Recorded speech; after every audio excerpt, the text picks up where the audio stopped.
Hello दोस्तों, स्वागत है आपका आपके यूट्यूब चैनल जीनियस सर में। दोस्तों आज की वीडियो में हम आपको बताएंगे भाज्य संख्या और अभाज्य संख्या किसे कहते हैं, यानी कि composite number and prime number. तो बात करते हैं दोस्तों हम पहले भाज्य संख्या की। तो भाज्य संख्या को इंग्लिश में बोलते हैं कॉम्पोजिट नंबर। अब बात कर लेते हैं इसकी परिभाषा की। तो इसकी परिभाषा क्या होती है? तो दोस्तों इसकी परिभाषा कुछ इस प्रकार है। तो यहाँ पर दोस्तों हमने भाज्य संख्या यानी कि कंपोजिट नंबर का डिफिनेशन लिख लिया है। तो वह है वैसी प्राकृतिक संख्याएं जिसका गुणनखंड 2 से अधिक हो उसे भाज्य संख्या कहते हैं। तो ये भाज्य संख्या का दोस्तों परिभाषा है कि वैसी प्राकृतिक संख्याएं जिसका गुणनखंड 2 से अधिक हो उसे भाज्य संख्या कहते हैं। तो यहाँ पर एक वर्ड आता है दोस्तों कि गुणनखंड। तो हम पहले जानते हैं कि ये गुणनखंड क्या है। देखिए गुणनखंड को हम किस तरह से समझते हैं। मान लीजिए मैं यहाँ पे एक नंबर लिखता हूँ 5, ठीक है। ये 5 है, ठीक है। इसका गुणनखंड क्या क्या हो सकता है, पहले इसको हम समझते हैं। तो 5 का गुणनखंड क्या क्या होगा? गुणनखंड कहने का मतलब है कि जो जो संख्या इस नंबर को काट दे वो उसका गुणनखंड कहलाएगा, फैक्टर कहलाएगा, ठीक है। जैसे 5 को कौन कौन काट सकता है? 5 को 1 काटेगा, ठीक है। और उसके अलावा कौन दूसरा नंबर है जो जिसके टेबल में 5 आता है? खुद 5 के टेबल में आता है, 1 के टेबल में आता है और 5 के टेबल में आता है। और किसी के टेबल में आता है? नहीं आता है। तो ये 5 का गुणनखंड क्या हो गया? 1 और 5 हो गया, ठीक है। उसी तरह से हम यहाँ पे एक 8 लेते हैं, ठीक है। अब देखिए 8 का गुणनखंड क्या क्या हो जाएगा? 8 को जो जो नंबर काट देगा वो सारा नंबर 8 का गुणनखंड यानी कि फैक्टर कहलाएगा। तो देखिए यहाँ ये 1 है, 1 से कटेगा 8, 1 का टेबल में 8 आ जाएगा। फिर उसके बाद 2 के टेबल में आ जाएगा, फिर 4 के टेबल में आ जाएगा, फिर 8 के टेबल में आ जाएगा। तो ये सारा नंबर जो 1 2 4 8 ये क्या है? 8 का गुणनखंड है, फैक्टर है। तो वही यहाँ पे हमें कहता है। तो उसी चीज़ को हमने यहाँ परिभाषा में लिखा है, वैसी प्राकृतिक संख्याएं जिसका गुणनखंड 2 से अधिक हो उसे भाज्य संख्या कहते हैं। तो जैसे मैं यहाँ पे एक नंबर लेता हूँ एग्जाम्पल के लिए, कौन कौन सा नंबर भाज्य संख्या हो जाता है, ठीक है। तो देखिए एग्जाम्पल में आ जाएगा आपका 4 6 8 10 और 12। इसके अलावा etc आदि भी नंबर भाज्य संख्याएं होंगे। तो अब जैसे देखिए 4 की बात करता हूँ। 4 का गुणनखंड कितना होना चाहिए? वैसी प्राकृतिक संख्या जिसका गुणनखंड 2 से अधिक होना चाहिए, है ना। तो मोर देन 2 यानी कि 4 का जो गुणनखंड होना चाहिए वो कितना होना चाहिए? 2 से अधिक होना चाहिए। तो देखते हैं हम 4 का गुणनखंड 2 से अधिक है। तो देखिए 4 है, ये किसको 4 का गुणनखंड क्या क्या हो जाएगा? सबसे पहले किसी भी नंबर का गुणनखंड 2 तो होता ही है। पहला तो किसी भी नंबर का गुणनखंड 1 होगा और वो दूसरा गुणनखंड वो संख्या खुद होगा। मतलब कोई भी नंबर कम से कम किसी नंबर से कटे ना कटे, लेकिन 2 नंबर से तो कटेगा ही। पहली बात कि तो कोई नंबर किसी नंबर से कटे या ना कटे, लेकिन 2 नंबर से वो जरूर कटेगा। पहला तो वो 1 से कटेगा और दूसरा खुद से कटेगा, ठीक है। तो उसी तरह से हम यहाँ पे 4 को देखते हैं। 4 किससे कटेगा? 1 से कटेगा, ठीक है। उसके अलावा ये किससे कट जाएगा? 2 से भी कट जाएगा। और अगर बात करें तो ये 4 किससे कट जाएगा? खुद के टेबल से, यानी कि 4 से भी ये कट जाता है।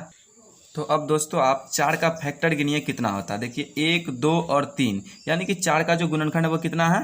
3 है। तो ये क्या होगा? भाज्य संख्या होगा। क्यों होगा? क्योंकि भाज्य संख्या में बोलता है जिसका फैक्टर गुणनखंड 2 से अधिक हो वो सारा संख्या क्या कहलाता है? भाज्य संख्या कहलाता है। तो 4 का जो फैक्टर है वो कितना है? 2 से अधिक है, इसलिए ये क्या कहलाता है? भाज्य संख्या कहलाता है। वहीं पे हम 8 की अगर 8 को ले लें तो देखिए 8 का फैक्टर क्या क्या हो सकता है, ठीक है। 8 का फैक्टर देखिए, एक तो ये 1 से कटेगा, दूसरा 2 से कटेगा, तीसरा 4 से कटेगा और चौथा 8 से कटेगा। तो इसका फैक्टर कितना हो गया? 8, यानी कि 8 का फैक्टर भी कितना है? 2 से अधिक 4 फैक्टर है। इसका मतलब ये भी क्या हो गया? भाज्य संख्या हो गया। तो जिसका भी फैक्टर 2 से अधिक हो, जिसका भी गुणनखंड 2 से अधिक हो, वह सभी संख्या क्या है? भाज्य संख्या कहलाते हैं। यहीं पर मैं एक नंबर लेता हूँ 7, ठीक है। अब देखिए 7, इसका फैक्टर कितना है? 1 से कटेगा और दूसरा किससे कटेगा? 7 से कटेगा। यानी कि ये 1 से कटा और 7 से कटा। और कोई नंबर है जो इससे 7 कट जाएगा? नहीं कटेगा। इसका फैक्टर कितना है? गुणनखंड कितना है?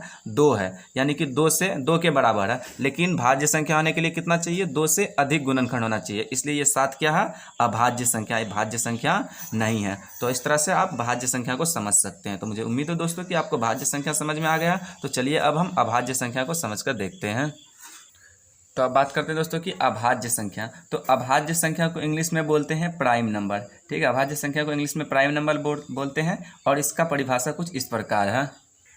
तो यहाँ पर दोस्तों हमने अभाज्य संख्या का परिभाषा लिख लिया है। तो अभाज्य संख्या का यानी कि प्राइम नंबर का डिफिनेशन होता है वैसी प्राकृतिक संख्याएं जिसका सिर्फ 2 गुणनखंड हो उसे अभाज्य संख्या कहते हैं। यानी कि इस वाले नंबर में दोस्तों इसका गुणनखंड सिर्फ 2 होता है, ठीक है, 2 से अधिक नहीं होता। तो जिसका गुणनखंड 2 होता है वो क्या कहलाता है? अभाज्य संख्या कहलाता है। जैसे इसकी एग्जाम्पल की बात करूँ मैं, तो इसके एग्जाम्पल में आ जाएगा 2, 3, 5, 7, 11, 13 और आदि, ठीक है। और भी सारे नंबर हैं जो कि अभाज्य संख्या कहलाते हैं। तो इन सभी नंबरों का जो गुणनखंड होता है, फैक्टर होता है, वो सिर्फ 2 होता है, ठीक है। यानी कि 2 ही फैक्टर होता है, उससे अधिक नहीं होता है, तभी ये अभाज्य संख्या कहलाता है। अब जैसे मैं आपको बताऊँ, यहाँ पे 2 है तो 2 का फैक्टर देखिए क्या क्या हो सकता है, ठीक है।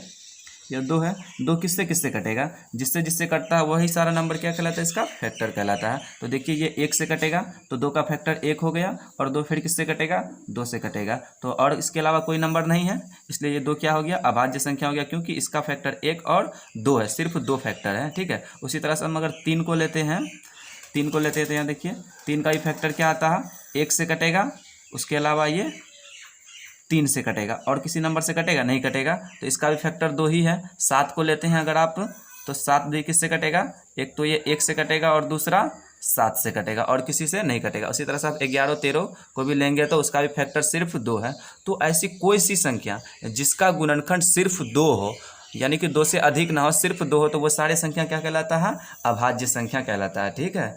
तो इस तरह से आप भाज्य संख्या और अभाज्य संख्या को समझ सकते हैं। तो मुझे उम्मीद है दोस्तों कि आपको ये वीडियो अच्छी लगी है। अगर वीडियो अच्छी लगी हो तो वीडियो को लाइक कीजिए, दोस्तों के साथ शेयर कीजिए, और अगर हमारे चैनल पर आए गए तो प्लीज़ हमारे चैनल को सब्सक्राइब कीजिए। मैं मिलता हूँ आपसे एक नए टॉपिक के साथ, तब तक के लिए धन्यवाद।